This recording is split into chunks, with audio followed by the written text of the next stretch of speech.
coming up here to get Dennis Shields. You know, Dennis doesn't want to come off the mound very often, and he'll always give you another good inning. I think there's a lot of good information that Mike got started with this morning. So I know, again, we're going to give you a lot fast and furious. Next up on the agenda, so a very good colleague of mine who I hate to brag on very often because he is from Texas. And what do we know about Texas? Everything's big, right? All right, so he's tall. His last name is Outlaw. Where does somebody come up with that last name of Outlaw and be from Texas? His ego is maybe at times a little inflated. I don't know. We have a great time going back and forth, but let me be serious for just 1 second with you. Joe Outlaw was in the middle of this 2014 Farm Bill debate when it comes to crop decisions. He's the one that was sitting there at times answering questions late at night related to what's this really mean for producers or for agriculture. So we have a really great opportunity to pick the mind of somebody who was very critical to the process. I don't know how many times I see in popular press somebody out there being quoted related to something about the Farm Bill, and I go, you know, they weren't there. That's really not the way it happened. And people like Joe are few and far between who are so integrated into the process. He is from the Ag and Food Policy Center at, I was going to say University of Missouri, Texas A&M University. So please join me in welcoming Joe Outlaw.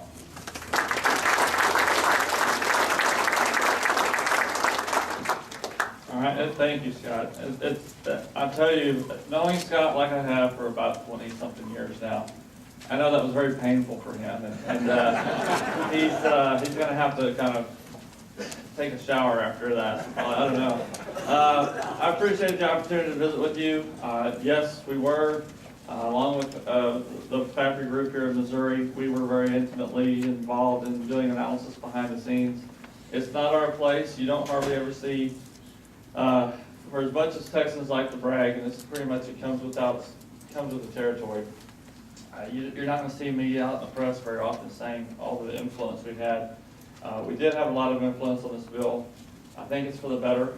I think all of you who are taking notes and are kind of mad right now about all the things you have to write and all the things you have to know about and all these choices, you can attribute a lot of it to those of us working behind the scenes to try to provide you the opportunity to have a farm bill that is very complicated, but when you boil it down, at the end of the day, you're going to be able to tailor it to your operation.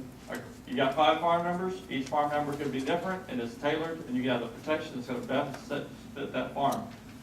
Perfect.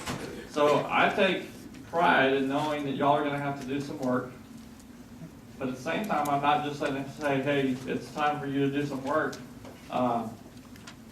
without giving you any tools. And so we've been working on the tool that can help you work way through this process in cooperation with Fabry again. We'll talk about that a lot more.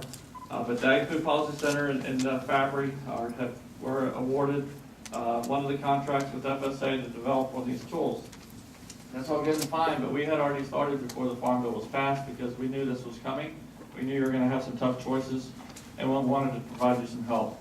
So the very first thing you need to know, and some of you on the first row, you can see the URL at the top. It's USDA.AFPC, which you can probably read my shirt easier, AFPC.TAMU.edu. I know we got the big game this weekend, and well, I've been here in Missouri, everyone's asked me who's going to win, and I have to say, if the team that got beat 59-0 by Alabama plays the team that got beat something to nothing by Georgia, it may be a pillow fight. I'm not sure. So we don't know who's going to win that game. But all I do know is at the end of it, I've still got a lot of friends from Missouri and don't have friends from Texas. So here's the tool. I'm gonna drop this, and if you can't hear me, somebody just flag me because Scott asked me if we could hear him well when he was up here and talked to this mic. And the difference is that he's 1.5 feet closer to it than I am. Right? So we're gonna see how this works.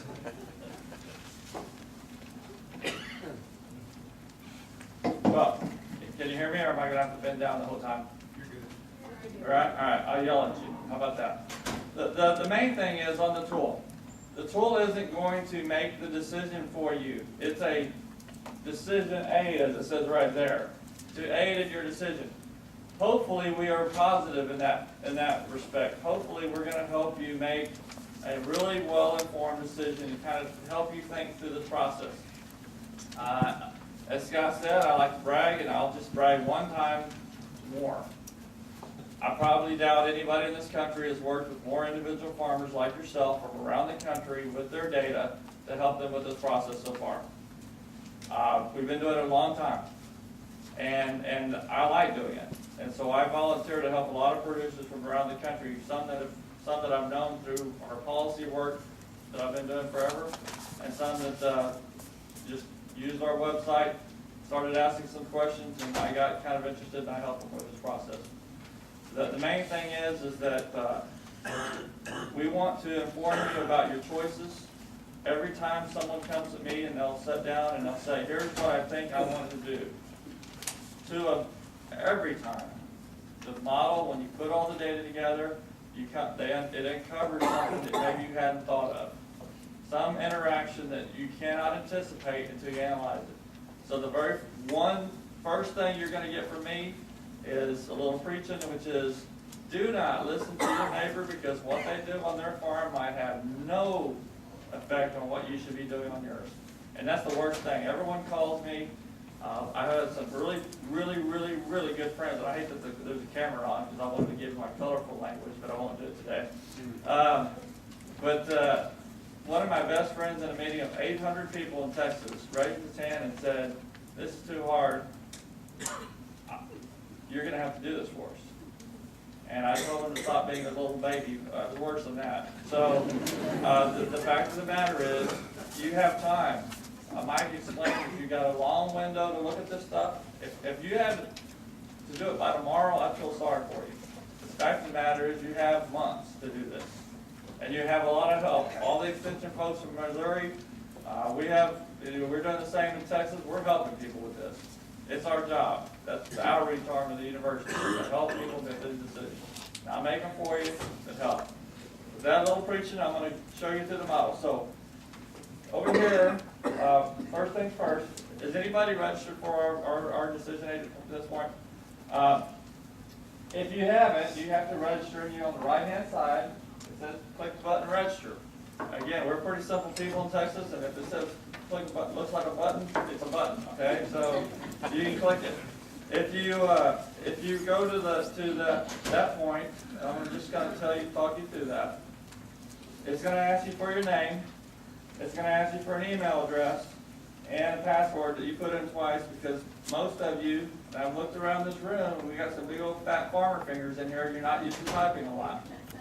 I tell most of the groups that I do, especially when the gentlemen come with their wives, that the bosses are in town, and I'm glad that they're here, because I'm tired of talking to a bunch of men who are not going to do this. But I can educate the ladies pretty well. You know why? Because they know everything there is to know about Facebook and buying online. So if you can do that, you can do this. So here's the deal. Why do we want your email address? We want your email address because we want to be able to get a hold of you if something changes with the policy, something changes with the model, or we think there's something in the world that you need to know really bad associated with this decision. We're going to send you an email that says something's changed and this is what it is, and you may want to revisit. A lot of people were saying, hey, why do we need to set up the account? I'm just going to tell you this way. I've done this a long time. This is my 5th farm bill. Can anybody believe that? 5 farm bills? I started when I was 8 years old. So I didn't always look like this. For those of you that don't pay too much attention to the newspaper, recently our ag commissioner, who's an Aggie, same class as me, we worry about classes, that's when you graduated. In a public setting, I said that we were the same class, and he has perfectly dark hair, manicured everything, fingernails, and here I look like I'm warmed over death with gray hair and everything else. And I may have insinuated he'd had some work done. And I can't say that I helped him lose his election, but I know I didn't help. So, hopefully, he'll forgive me for that one of these days. Well, where we're at is you gotta do the email address and do the password. And if you forget it, we got some guys back there that will help you set up another one, okay? So your data is not lost forever. Just contact us and say, hey, here's my username, my email. I forgot my password.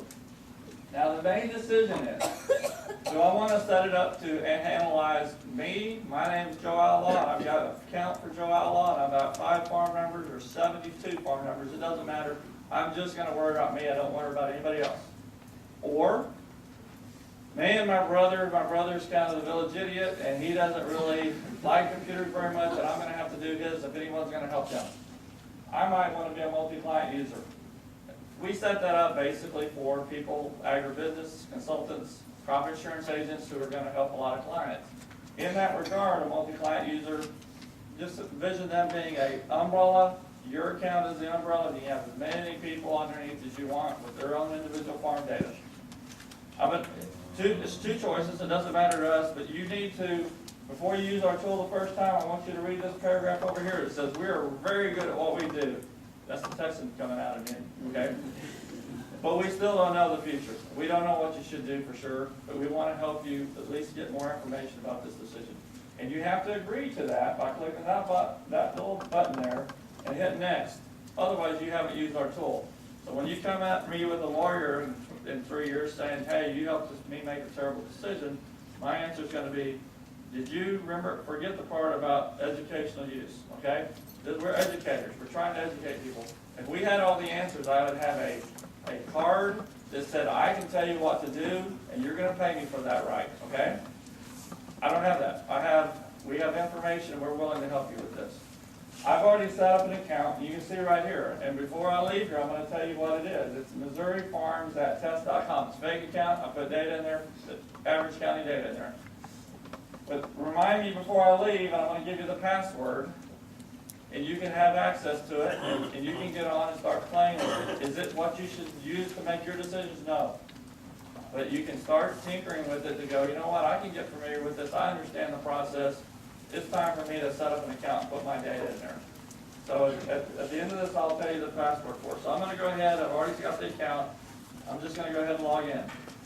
Now, you can see here, I have my umbrella account has an account for Macon, Missouri, Test Farm, Buchanan County, Missouri Test Farm, and Pettis County Test Farm. So on my way over here, flying in the air, it took me about 20 minutes to do this farm. No, it's even less than that. Harder to find the data for yields than it was for anything else. I made up a farm, and I'm going to switch to that user. So this is as an umbrella, okay? If I wanted to add another client, if I'm a multi-client user and I wanted to do my cousin's farm, I click right here and I add another user by putting in their password, their name, and their password. At that time, our machine, I don't know how it works, magic, the internet, or we have programmed it to send that person an email, whatever email address you put in there, saying, Cousin Jim just set up an account for you on this decision aid. Here's your credentials. The first time you get on it, you're going to have to establish a password. What does that mean? That means that I can help Cousin Jim put the data in, but he has access to log on to his data and run it. You can run it for him, or he can get on it himself. Why did we do that? Again, thank Crop Insurance Company. A number of companies around the United States, and I have helped a bunch of them, are going to be providing that service to their clients. They're helping put the data in because they got most of the yields. They got all the yield stuff. But the clients are going to have their individual access to get on, run it, and make their own decisions. So today I'm going to switch users, and I went into the Pettis County data. If you're an individual farmer, this is exactly the page what it will look like for you. If you've just started, it's a blank screen up here, and it has a green button. It says plus new farm unit. In computer nerd talk, that is add a new farm unit, okay? So you click that button, you can put in a new crop. The big deal here is FSA worries about crops like corn, sorghum, soybeans, wheat. That joint decision Mike told you about, PLC, is on corn. But if you have irrigated, non-irrigated, that's by practice. to do the evaluation of whether you want to buy the SCO insurance, which needs to be considered, you need to think of this tool by crop, by practice. So you're going to see I have grain sorghum non-irrigated, corn non-irrigated, wheat non-irrigated, soybeans non-irrigated. If you had on the same farm corn that was irrigated, non-irrigated, you would have two lines, one for irrigated, one for non-irrigated. Does your crop insurance tell you it's two different policies with them? It would be two different lines on this form right here. If you don't understand this, I'm going to show you a place, I will tell you about our website. There's a podcast that I did that went through that painstakingly in 7 minutes of glory. You're gonna get to hear me explain that process to you, okay? Now, I have already put a lot of data in. Before we get too far down the road, if you are a farmer that has a lot of farm numbers, and you can say I made up one here that's 2468, I think, farm number. If you had 5 farm numbers, you'd put the crops in associated with the first one, you put the crops associated with the second one, you put the crops, and on and on. We don't have a limit. People keep asking, but we have a limit. No. I haven't personally done it, but I have a farm that has over 100 farm numbers in Texas that we will be putting in. I told them I'd help them because I wanted to see if it would work. So far it will. We aren't supposed to be limited. The big deal is once you get your data in, and that's the hard part. It takes a little bit of time, but it's not undoable. Then you do the yield update, just like Mike said, evaluate it pretty quickly. Then you hit this part right here. After those two things, you got your data in, you do those two, you click those 2 sections, you have all the information to make a more informed decision on this farm bill choices today. Okay? Remember today. Very soon, where's Pat at? Very soon you're going to be coming up with a new set of price forecasts off of the WASB, and it might change a little bit. So my encouragement is that when there is a deadline from now till then, get closer to then before you make this decision because you'll have more information. I'm not saying the FSA would storm this place and beat me to death if I said, wait till the last day to do this. They don't want you to know the last day. I do that in Texas just to make sure they're still awake when I'm talking. Okay? So, main thing here is once you get your data in, you're good. So if I was a brand new farmer, I'd have to add a new farm unit and I would get this screen right here. And the screen basically looks, I'm going to try to do Scott's famous little computer that does a little stretchy thing so everybody can see it more. It's pretty basic information. Farm name. This is not used for anything other than when you look at the results, you need to know what you're looking at. And I tell people this, maybe it works differently in Missouri, y'all are smarter than we are, but I tell people, put in the name of where you tell your wife you're going there, she can find you there. Why? Okay? Because if you tell her I'm going to 2468, you will be lost forever at that place. She doesn't know about it now. Nobody knows about farm numbers, unless this state is completely different than Texas. So what you do is put the farm name, some sort of description if you want to add it. This is key. If you got to put that FSA farm number, because just like Mike said, every calculation in the tool is based off of that. If you got a lot of different crops on there, it's going to make the decision for that farm number, then move to the next farmer and make those decisions by farm number. That's how the farm bill is set up. You got to pick the crop. Those of you that aren't familiar with the internet or buying online like my wife, you click this little deal right here and it brings a whole menu of crops you can pick from. You do that one, then you do this one. Obviously, you farm in Missouri, you farm across different states, that's fine and good. Administrative county, as Mike said earlier, and it probably didn't resonate with you, that you may farm in 5 counties, but where do you go to sign up for your programs? That's your administrative county, and that's the county yields they're going to be using in all the calculations for. You need to do type. What does type mean?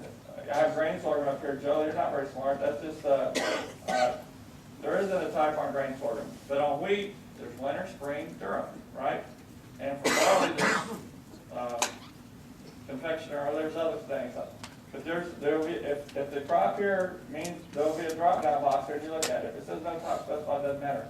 Practice is important. Irrigated, non-irrigated, we get kind of specific on stuff. If you know the crop insurance codes, fact and in fact, following another crop, not following another crop, we have that in there as well. So those are pretty simple questions. Now here's where the FSA data comes into play. Right here, yield and basis.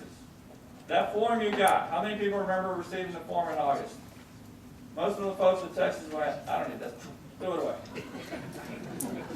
Well, it's really kind of important. And if you actually just picked up a farm, it gets really important. I'm going to show you an example. I modified the example for this place because of something Mike said earlier. If you picked up a farm within the 2008 to 2012 time period, usually, I was in Washington, we were doing a lot of work on this for the most of the year. And I can't remember if Pat was there, the guys in Washington with FSA, they said, hey, you know, the folks can just get the yields, you know, they gotta have the 5 years of yields, otherwise they have to use a substitute. They can just get it from the previous tenant. And I'm sitting there and I said, by gunpoint is the only way they're gonna get that previous yield. Because generally, when you do this, you picked up land that somebody didn't willingly go, right? They didn't go away. They were relieved of their duties as tenant. So the deal is this, and it gets really important because it's one thing to get the actual yield. Hey, farmer, I know you're not bitter at me. You had your issue with the landlord I'm dealing with, and he's a jerk, but if you help me out on that yield, because I know those were some really good yields a few years ago, and I'd kind of like to have them. He can give them to you. And if you get spot checked by FSA, just like you get spot checked by RMA, you're going to have to get those elevator receipts and the proof, which might be a little hard to come by from somebody you don't really farm with. So you got to keep this in mind. Is it a terrible thing? No. Just like he said, the substitute yield comes into play, and I'm going to show you an example of that. Basis. Basis is the one thing. This is for the FSA decisions. This right here helps a little bit with the SCO decision. We do a lot of insurance stuff too. So once this farm bill is over, this tool is still going to be useful to you. On an annual basis, as the prices unfortunately look like they're going down and the coverage you're going to get on those policies are going to come down, you might want to reevaluate some stuff. Well, this tool will do that in addition to. I'll talk to you about that briefly later. Basis is not used in any of the farm FSA calculations. It's used at the end to kind of come up and take your price and take a projected harvest time futures price that the model will create, projected harvest futures, and bring that down to your level. Now in Texas, we're always negative basis to futures, meaning that we always have to take a terrible price. Being that y'all are in God's country up here, y'all are always probably have a positive basis, meaning that people will want your crops more than anything in the world. So if it's negative relative to harvest time futures, that means you're taking less money on average than the harvest time futures would be. Not a big deal. If you don't know, put a 0.0 because it's not used in FSA decision. Crop insurance. Rate yield is the actual 10-year average of your actual yields. So 2012 would be in there. Approved APH yield, the 10-year average of the yields for that unit, the crop insurance unit, with plugs in place, or trend adjusted for y'all up here that have that option. Two different things. Insurance policy for 2014. Why do we ask you that? Because we're going to put SCO on top of whatever policy you have bought. This is a crop that I'm showing it on purpose, but it would be if you put in revenue insurance, 70% coverage, optional unit or enterprise unit, we would put that SCO option on top of it. Why do I not have an insurance policy I've selected none? Because this particular crop on this farm is a base acre only crop, meaning that you haven't farmed sorghum in this example in many years. You have basis on it, and your choice with that is to leave it in sorghum, milo for y'all that are closer to me. Sorghum is that's the big name I learned when I went to college. That's one of the few things I remember about agronomy, okay? But your choice is to leave it in milo base or update it based on your plantings, as Mike said earlier. So that's why my future planted acres of sorghum is 0. If I had a different crop, I would put planted acres. Does it have to be exact? No, but we want to, for the insurance calculations, the insurance is paid on what you plant. If you were going to plant sorghum, this particular crop in the future, we'd want you to put it on there. Once you do that, and this sheet right here, if I have the sheets from FSA, it doesn't take any time at all because you know your farm better than anybody else. The only thing that takes a little bit of time is going through and typing in yield because you put the year, the actual yield per harvested acre, the number of planted acres, and then you add it. Then you put the next year, and then you add it. If you had a prevented planting year, you put the year and the number of acres that were prevented planted, then you add it. And what you have to have, as he said many times, you gotta have 5 years of yields and 40 years of planted acre history. I'm gonna tell you right now, our tool is really good, but it's even better if you put more yield data in there, because it gives us a better shot of actually projecting a yield for your operation in the future that would be better than not. So just to look at where I have filled in, these are the county yields for Pettis County according to the NAS website. They move around quite a bit, but this is why. You've got to have 5 years of data basically. We're asking you to put as much as you can get a hold of. Your crop insurance reforms that you're going to get from your agent for that unit is going to have 10 anyway. Go ahead and put it in there. It doesn't take that much time. Once you get all that process done, down here, the worst English you're going to read, done entering price yields. Okay, so you're back to this sheet. You go back to the home page. If you ever forget where you're at, go up to the little home button and it brings you right back here. This is your farm. If we've got your farm entered, then you're ready to go. Let's get these decisions over with. One thing I'm going to say, down here, we really want your feedback, but at the bottom of every page is the contact us. And you can click on the blue button if you've got a question about how this is supposed to work. Now, our contract with FSA says we're not going to give you farm program advice. That's what it says. So we're going to tell you how to use the tool. So if you want to report a bug, that's the green button. And most importantly, and I bring it up now, you start using this tool. University of Missouri, you can't get a hold of anybody there, they're always at lunch. So, right, Brett. So, from 7 to 7, our contract says we're going to have an answering service to take your call. They're going to send an email to a person that this is their job, and he's going to divvy out that question. And I can tell you right now, we're averaging about 2 minutes later, you're going to get a call back. Now, as we get closer to March 31st, it may take a while to get called back, but it won't be. My point is this: that's a free call. We got the money to staff the people. The more calls we get, the more staff we'll be bringing in to give help. But again, if you want to ask us the questions that Mike went through about, can I do this, or what percentage, we're not supposed to answer a lot of that. They want us to send them to the frequently asked questions page for FSA in Washington. That's what we've been told to do. So it's not like we don't, I mean, it's going to kill me, because I actually think I know a lot of the answers, but it's probably not, that's not what we're asked to do. The big red help button, if you click it, you're going to get a help on that page. The big red help button at the top right of every page. So let's look at the yield update. First thing you do is I want to show you this. I've changed the farm up a little bit. On soybeans,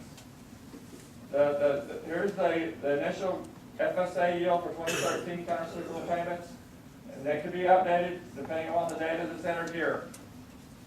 0042.837. What does that mean?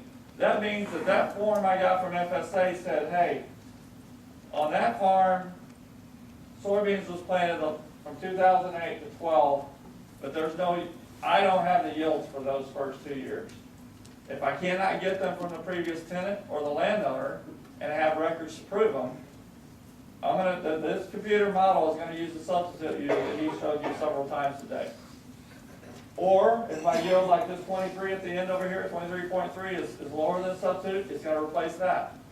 Do you have to know all those substitutes? No, they're already built in, depending based on the county that you put in as your administrative county. This one here is blank. It's sorghum. Here's the old. Obviously, if you haven't farmed it in a 5-year time period, there's no updating possibility. Don't even think about it. I didn't put any yield history in there because I haven't farmed it. So this is how this works. If you're in agreement that that data is correct, you got it entered right, you click the button and it's going to tell you what you can do. Here's the old, here's what you get updated to. Well, unfortunately, 33 was the old one because of bad yields and using the substitute. You could move it down to 29. Well, you wouldn't want to do that, so you put X in there and you want to go 33. On grain sorghum, you may not even have that base after the reallocation process, but you're gonna get stuck with 72 because you haven't planted it. There was no opportunity to update that yield. On wheat, 40 to 39, not a good deal. On corn, 111 to 98. All of them went down. Does that hurt you? No. It didn't take you that long to figure out that you had the option, but you won't take it for any of these crops. Hopefully your yields are better than these and you're going to be moving them up. But the fact of the matter is, most of my friends in the Midwest don't think about this very much, but that 2012 yield is actually going to come into play significantly. Now, there is a substitute yield, but it's not the same. The your yields have been very good recently. When you finish this, you're done with the yield update. Now, it says right here in the early small text that, I know some of you are squinting, we tried to get a smaller, that's the smallest print they have. All right? So we try really hard. But the reality it says is, on all the future calculations, we're going to use the higher of the two, which you should do as well. If I was in Texas, I'd say you're stupid if you don't use the higher of the two. Here, I'm going to be nicer and say you're uninformed if you use the higher of the two. Okay? So we're going to go back to home, and I'm going to run the base yield reallocation decision aid. All right. If I had multiple FSA farm numbers on this, that's a lot of data, you would be doing all these decisions by, you make it by farm number. Here's the initial data we put on planted acres. Obviously, sorghum, there was no planted acres, so it's zero. So the reallocation, obviously, you're going to be looking at something that looks pretty close to the bottom here if you have a crop like that. Almost every farmer I know has some crops that he has base for, but he hasn't planted that crop in quite some time. So here's the deal. We give you a summary table, just like the tool that Mike showed you earlier. Here's your current basis. Grain sorghum was 250 before. Okay, based on planted acres and percentage of acres that you planted in each crop, here's the new reallocation. So the big deal is do I want to take and move the base from grain sorghum and partition it out and put it on corn and beans, and then have some of my wheat base go, basically because I've been planting less wheat and more of the other two, some of my wheat base go this direction. And I'll just tell you right now, I'm not a big fan of saying economists are the smartest people in the room because we usually prove that wrong. But the reality is, this doesn't really help me tell me what I should do, what's the best, makes the most economic sense for me. It just tells me what my option is. So you have to keep going. You have to click, yep, you did all that right. And now's the time where I usually insult Pat Westhoff from Fabry, okay? And I'm going to take a different tack. I'm going to say he's the best I've ever seen first, okay? He's the best. He's also the worst at doing this I've ever seen. No, he's not the worst. The point is this. You've got to put in marketing your prices. Just remember, starts at harvest, goes on to the next harvest, basically. 1 year prices. How many people traditionally worry about that in this room? You worry about where you're going to get, right? It makes a lot of sense. Across the United States, farmers don't have they're not really in tune with marketing your prices. You know who is? Pat Westhoff is. And he's got projections over here. Underneath Fabry is the projections. On the other side, right next to it, is USDA has provided forecasts as well.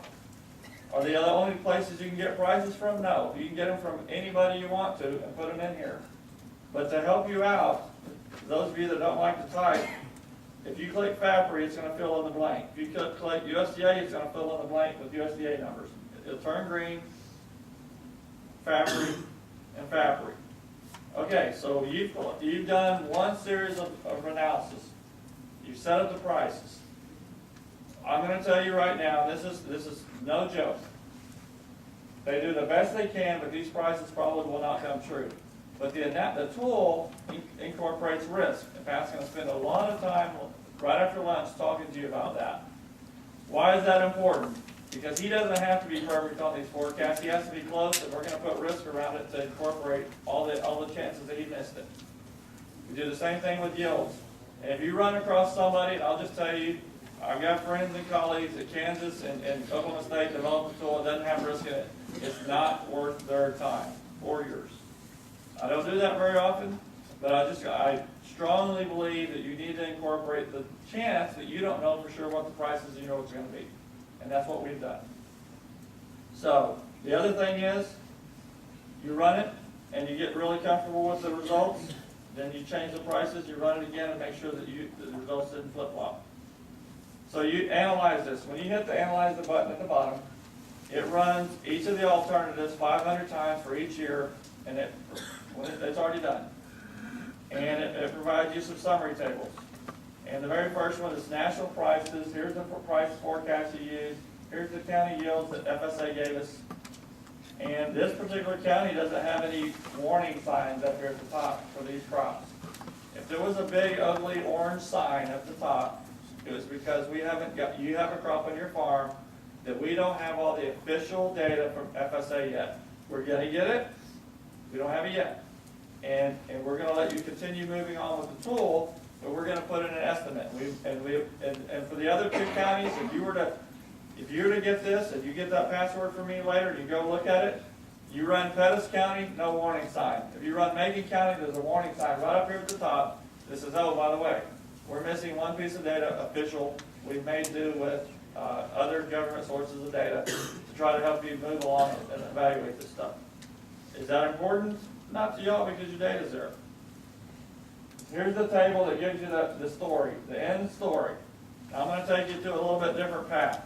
The first thing I want you to do is click on the middle one. It says risk chart and same choice for all crops. And I'm going to tell you about the same choice for all crops first. What does it do? It puts your whole farm, all those 4 crops, in, first off, our individual. Then it puts all those 4 crops of that farm in Ark County and reallocates the base. What does that mean? No milo, less wheat. Yes, a yes means no milo, yes, less wheat. A no means the whole farm is in Ark County and I didn't reallocate the base, I kept those 4 sorghum. PLC, yes. And it's got a little triangle with an exclamation point in it to say, honestly, you may or may not buy SCO insurance, but really you can, so we want you to consider looking at the expected net indemnities from SCO plus PLC is provided in this line right here. If you're one of those guys, and I have people every state I've talked about say, I barely even buy crop insurance, I'm not going to buy that stuff. Well, you know what? Don't look at that line then. Look at the top, look at the PLC only line. Now, when you look at this though, what we did was whatever crop insurance policy you indicated on the first form, we put SCO, which is an area policy that starts at 86% of the benchmark and goes down to wherever you bought. You buy 75% revenue policy, SCO from 86 to 75. If you bought CAT, SCO is a yield policy that goes from 86% down to 50. This number right here is net of the cost. Okay, so it costs you $10,000. Well, having the net benefit of $7,000 means that you got $17,000 more than you paid. I mean, or 17. You got $17,000, you paid 10. You get net of 7. Let's say that differently. Here's the total. The reason why I said jump to this page first, and Mike spent a lot of time talking about ARC individual. I've told you that most of the audiences, I don't want to steer you, I want you to look at it. That's why we put it all on here. But I have looked at one farm in the United States that would choose ARC individual so far. And that's out of hundreds, but what? Hundreds of analyses. And it was in Montana, which is where that policy originated from. The state of Montana has these big, huge counties, and they convinced their senators that the ARC County, with a big, huge county, if I'm over here, a county average wouldn't really represent me very well. And to get that policy put in place, they get paid off 65% of their base acres. That's why they get to use their own yields. It works there, but I haven't found it anywhere else. Doesn't mean it won't, but let's look at it. ARC individual, over the Sun Life, I put some really low prices in this tool. The expected average. You just remember, you look at that, it says 37,000 payment in 2014. We analyzed that year 500 times. A lot of it was zero. Some of it was more than that. The average of all those zeros and when it did pay is 37,000. We did it for all of these the same way. So am I telling you that you're for sure gonna get 37,000? No, I'm telling you that the expected average, including price and yield risk, is 37,000, and that's how you need to evaluate this. 143 is less than some of these other options, so I know that I could probably go, unless I just want to, I might be able to set our individual aside. Now, as I look up here, each of those options we have put stacked bar charts for. And these are what we call risk graphs. And all we're trying to give you is a percent. If you look over here to the left, you can see that it sets a maximum, which is it's green if it's above the 51,000 there. It's red if there's a chance that the payments for that policy would be below 5,000. So that's not that's not a lot of money. But what you want in any of these graphs is more green and less red. That means you're maximizing having a higher payment and less of a lower payment. Now, we also have, you can look at this as a per crop analysis, and you can pick on wheat or corn, and you can look at the graphs, and you can look through here. The problem is it's pretty complicated because have we figured out whether base updating is important or not? I mean, reallocating the base is important? We haven't done that yet. So far, we've looked at the results and said, it looks like I might be able to do better than our individual for this particular farm. So let's go back to base reallocation. And one day when I was out, Pat Westhoff came to town, and he reminds me, I forget because it seems normal, but he reminds me that he went to the University of Texas at one point, and he snuck this ugly orange in here in the results, which I haven't taken the time to put a nice shade of maroon in there yet, but we'll do that one of these days. This table will tell you how to interpret the results. What it does, for the blue is the best you can do for that particular crop for, yes, I'm going to reallocate. The ugly orange is the best I can do for that particular crop for, no, I don't want to reallocate. So what we've done is taken the best blues for each crop and put them on a table. The best oranges for each crop and put them on a table. And you can look at the bottom of that table, at the total, and say, for this set of prices I put in there, which I would say admittedly they're pretty pessimistic at this point. If I was to reallocate my base acres, these are the best choices I would have in terms of generating the most money for those bad prices, and I would get $243,000 if I did reallocate. If I didn't reallocate, and I left them the same, and I still kept milo base, I still kept 500 acres of a wheat base instead of 250, I'd get $221,000. Some of you might say, over the life of the bill, some of you might say, that's inconsequential to me.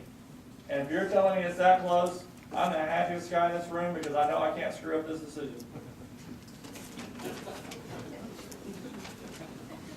I'm a realist. There's a lot of people that are just worried because they're going to face going to the Dairy Queen and explain to their friends why they chose the wrong one whenever this all gets out. That's how it works in Texas. Do y'all have Dairy Queens in Missouri? It works that way here too. All right? Maybe it's McDonald's. I don't know where the coffee's better. But the way so I'm trying to be light about this to try to keep it where you're not so worried. If I run this thing, and we can go back right quick, and I'm going to do that because I'm not hungry yet. So, all right.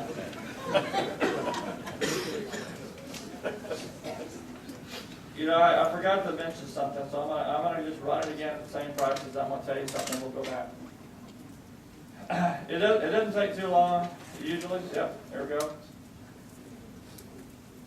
So, I want to highlight something. You know, if you're doing this 3 times in 2 days, sometimes I'll forget stuff, okay? So, what I want to remind you is, the best option for grain sorghum with no bases, it doesn't really matter, okay? I mean, if you were to reallocate your base, you're not going to have any payments because you don't have no grain sorghum base anymore. But if you keep it, the best option for it is PLC, and I pretty much could have told you that based off the prices that Pat is forecasting, but I don't like to tell people very much. Because it's your decision. The one that's going to confuse you, and this is the way it is, and I think Pat's going to back me up here in a minute, is that most of the corn industry thought with those high past 5 years of corn prices and relatively good yields, that our county benchmark was going to be high enough. That's what you'd choose for corn, no questions asked. At the time the Farm Bill was signed, that's really the way it looked. With the prices falling, it's less clear. That's the way I'm going to say it, less clear. And in fact, on this analysis, it would say you'd pick price loss coverage and put SCO on top of corn. On this particular deal, I had corn at revenue policy of 80%, so it's a small SCO benefit. You can look at it individually, look at it for yourselves. If you don't reallocate, you also pick PLC at SCO. Soybeans would be Hart County, and that's very consistent with what we've seen, and what Pat's going to reinforce that just looking at the prices. Wheat is really unclear as well. It's going to be operation by operation decision, PLC versus SCO. And your decision is, I think based on these, I would probably go ahead, unless you have a burning feeling, you might want to go ahead and reallocate the bases. Because a lot of people are saying the reallocation in this part is basically what you've been planting over the last 4 years. That's what that moved to. It didn't move 100% there, but it moved that direction. So it would be more in line with what your base acres would be more in line with what you're planting relative to something you get payments on sorghum if you didn't plant. So the question is I have for you is this decision very big? On corn, specifically, the best option on the either decision was PLC plus SCO. How close was it? In this particular county, 98,000 for yes, 156 for yes, not all that close. If you say, hey, wait, you put that SCO deal in there, and I'm already buying 80% coverage, I'm not going to buy SCO. Okay? Then compare that one to that one, 98 to 146, it still leans towards PLC. Over the life of the Farm Bill, at these prices you have put in there, you would pick, generally, it looks like you would pick price loss coverage plus SCO. Or if you don't want to buy that, you just price loss coverage. This is why it's very important. There's very few places in this tool to go back a page. Here's a button. It says go back and change the prices. This is the most important thing I'm going to tell you all day. Don't listen to anything else I say other than this right here. I've done it enough to know. I can pick a set of prices where you can get completely different results. Completely different. And so you know what? It makes you less fun doing this model whenever that happens to you. But if you get the nice situation going, I put some decent I put factory prices in, those are good price estimates. I put USDA in, those are a little bit lower in some cases. And then I went ahead and put some lower prices in there. And guess what? I got the same answer all 3 times. I'm going to feel a lot more comfortable about this decision than I would if they flip-flop every time I change prices. The main thing is I tell producers in Texas, and you don't really care about this, but this is what I tell people as an honest statement. If I were you, and it was my business on the line, my equity, my farm, I would put in prices that I would be worried about staying in business on over the life of this bill. And I would run it, and I would see what the results say. And if those are still consistent with what factory prices and everything else, then I think that if things go to pieces, this is the one that's going to provide me the most support. The big deal here is, though, just remember, and I get after people in Texas for this, are you wanting a safety net, which is all what we've talked about today? Why are we kept worried about how much gives you the most money? Because I want to be given the most money when things go bad from whichever program, by crop. Why? Because it's going to be the most help. That's the only reason why you go through all this stuff and put all this stuff in this computer. You're not doing it just to have something to do in the cold evenings. Although, when Scott Brown invited me down here yesterday morning, and there was a little snow on the ground. I asked him if the meetings were canceled. I was like, hey. In Texas, there would be National Guard Texas National Guard rolling up down the road say, stay in, it's too cold. But apparently y'all are tougher than we are, so. And in fact, just to give you a little heads up on the football game, some of the smart people down in Texas are going, it's gonna be cold, Missouri's gonna beat us because they're cold weather. So, you might beat us, but I'm not sure it's not gonna be that cold on the weekend, I don't think. Now, there is a button here to click. These are the two for the FSA. You're done when you get that over with. Now, Pat's going to tell you that every month when he comes out and uses more and better information to give you a different price forecast, that's why we say maybe you need to wait later. We're going to have more information about the market, unit prices, all that stuff. It makes sense. If you want to look at insurance right quick, the insurance tool, this page tells you kind of your options. This page tells you, hey, you've got these crops, you can evaluate insurance. If you try to evaluate insurance on a crop you don't plant, there's no data there, so that sort of deal really shouldn't show up. So let's look at corn right quick. Non-irrigated corn in Pettis County. This looks a lot like everything else. You got to pick a set of prices. I'm going to go with Fabric because those are my friends. So. Now this one is running every crop insurance alternative that you have available to corn in this county. And it takes a little bit longer to run crop insurance, but here it is. And it gives you this pretty little graph. And the pretty little graph, for most people, wouldn't tell you very much.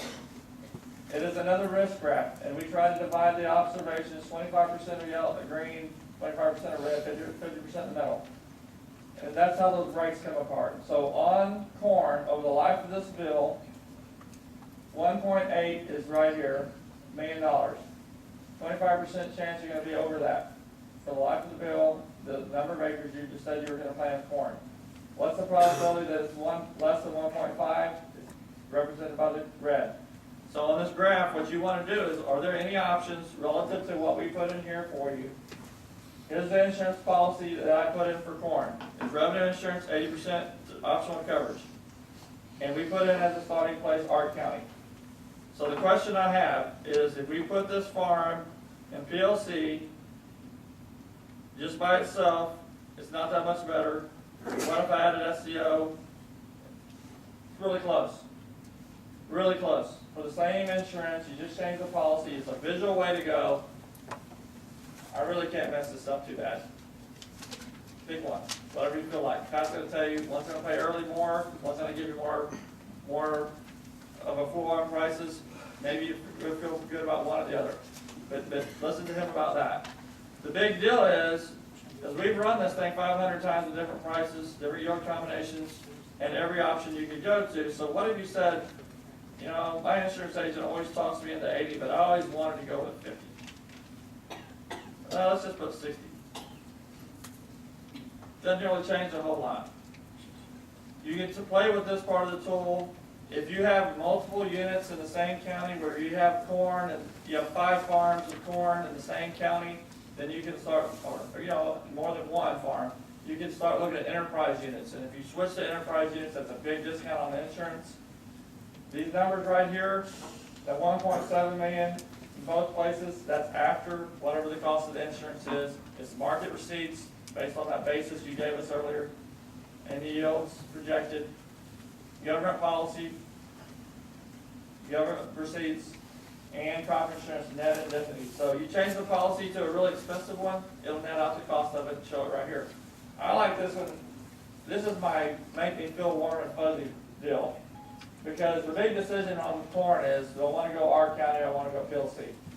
If you buy these results, there is still that $20,000 difference, not enough to get too terribly worried about. Some years one may be better, the next year the other one might be better, but overall you're okay. That's important. Now the last thing I'll do is I'll show you. Down below here are the best combinations that we looked at on, I mean by a penny, it could be by a penny, but these are the best combinations for this corn on this particular farm. They were all price loss coverage. They were all optional units. Again, there wasn't 2 units to do it. I think enterprise units would come into play. And SCO at different coverage levels.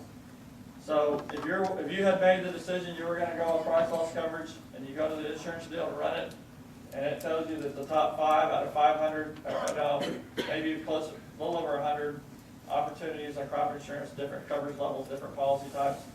And all of those basically said the same thing. You feel pretty comfortable about your decision. Obviously, I run through this relatively fast. It is not hard. If you've got somebody in your family that thinks they're going to get paid for playing games for a living, I would put them on this job right here.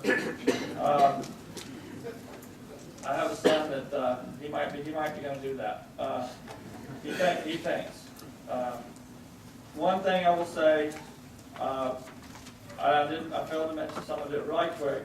When you go through the ARC PLC part of it, if you can't remember what I said or trying to forget already what I said, you can click on this YouTube video, and it's me again, unfortunately. But you can listen to me explain how to understand this table, okay? It talks about, hey, we used to have the data arranged this way, now it's like this. If the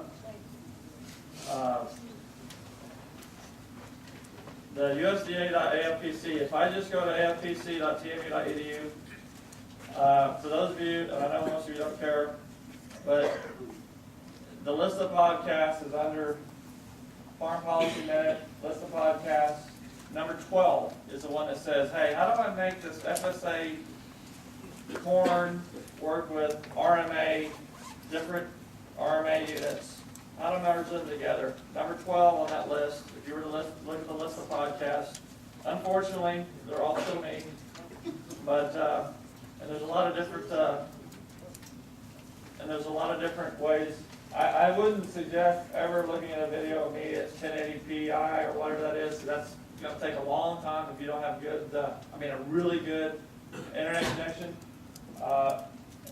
And nobody wants to see that much detail of me, so I'd go 480 or something like that, or if you have YouTube capabilities, or you just listen, not look.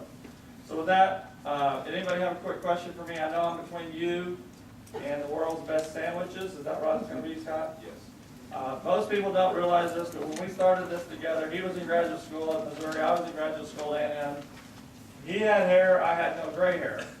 And I don't know which one of us is falling apart faster, but we're having a pretty good race. So thank y'all for your attention, and good luck to you.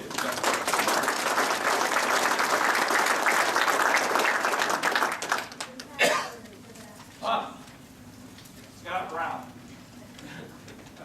Capital Capital S. S, capital B, no space in between. And what will that do, if you go back, you want this. No, that's good. I can't use your computer near as like you can. But the web address, again, is USDA dot, I can't type on this fancy thing, .afpc.tmu.edu. That's the web address. Now, the URL for it is this Missouri Farms at test.com. And again, right there, you type Scott Brown, capital S, capital B, no space, and you'll have access to go in there and just click on the user, click on one of the county data sets. If you messed it up, you messed it up, okay?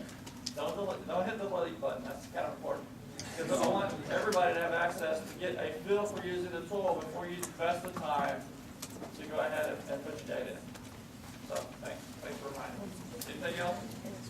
Thank you very much. If you happily do delete that information, I hope that you'll send Joe an email and ask him to put it back in for us. And follow you and email Joe every day for the next week. That would be really great. So I didn't really know what I was going to get from Joe. We have known each other for a long time. At one point in time, I would say in public, he suggested I looked a lot like Elmer Fudd. So I didn't know if we were going to get the Elmer Fudd or not. But so just before we take a break, so everything in Texas is bigger, right? We've certainly got that, but a lot of great information. Joe and I have been in a lot of places around the country together. I still like to tell a story about. So I don't know if any of you visit these places, but they're places where you can test the laws of probability. All right? You ever been to those places where you test the laws of probability? Joe says craps a lot whenever he goes to those places where he tests the law of probability. Joe and I were together testing the laws of probability one night, And it was in Colorado. We had a rental car. Joe was driving. And so we get done. And actually his former director of extension, I believe, was with us as well that night. And we get in the car and we get ready to head back, and his former director of extension always had to have soda. I can't remember what it was, Mountain Dew maybe, I can't remember. So we go from the testing the law of probability to get a soda, and Joe says, yeah, I see this cop, he's following us, I really don't know what's going on. Well, after we get some more Mountain Dew, we get back on the road, and sure enough, this cop pulls us over. So we're all in the back seat just having a blast because we know Joe Outlaw is finally going to get his ticket for, and we didn't know why, you know. So we were venturing to guess that as we left this place where you would test the laws of probability, the policeman might have thought we were testing beverages at that place as well, but we were stone sober at the time, I will say. Anyway, so we really didn't know. This cop comes up. He's a really nice individual. He asked for Joe's driver's license, and so we, again, that cop goes back to his car, and we're just giving Joe holy buckets, given just how much trouble he gives us. And little did we know this would all come back to be yet Joe again surviving, because the cop comes back and he goes, Mr. Outlaw, I have never seen anybody with the last name of Mr. Outlaw. No ticket for you tonight. Go on your way, have a great evening. So, you know, Joe always comes out on top in all these, so I never try to really one-up him in terms of all the stories. But Joe, I appreciate you coming and visiting with us. And I will encourage you all to use the tool that has been developed at AFPC with the help of FAPRI as well. I will sit up here today and go, you've got my contact information. If you need help running Joe's tool, I'll right now say email me. I'm glad to help you. For those of you that Joe will say have fat fingers and don't use a computer very often, I think you're going to find extension folks around the room that are also willing to help with that. So we're here to help on that education front. Take advantage of what we can offer. So I don't want to stand between us and lunch. I'm going to have Brett Carpenter give us a little lunch detail.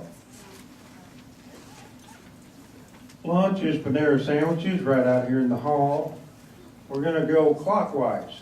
So everybody born after 1980, that's this way. Okay?